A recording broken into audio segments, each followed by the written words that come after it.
A Senate bill aimed at the saving of the southern resident killer whales from extinction is getting a second chance. It comes as the Puget Sound whale population sits at a historic 30-year low with just 76 left. King 5's environmental journalist Allison Morrow explains why the whales are in such danger and what this bill is going to do.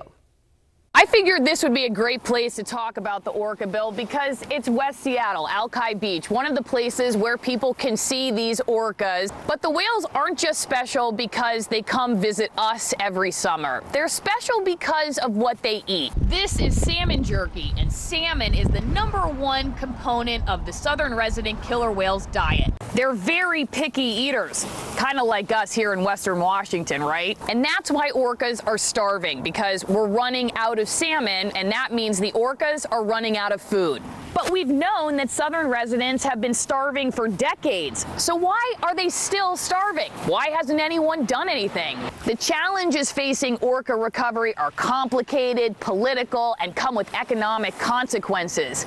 Some people believe the Snake River dams have to come down in order for fish populations to regenerate. But the people who like the dams, they say pollution's the problem. And if pollution and toxins in the water aren't cleaned up, the fish won't come back even if the dams come down. But then there are others who say boat noise is the biggest problem, that orcas echolocate, meaning they send out sound in order to know where their food is or where each other are. And they can't hear anything with all the boats. Confused yet?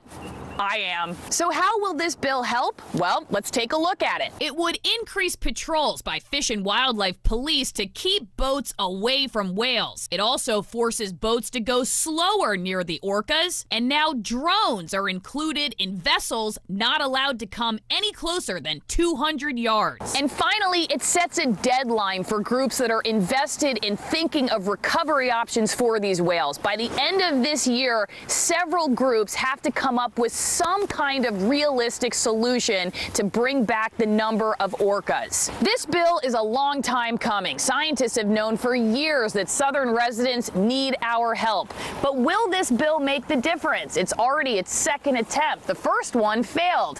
Now it's our chance as Washington voters to let our legislators know what we think. On Alki Beach, I'm Allison Morrow, King 5 News. And coming up,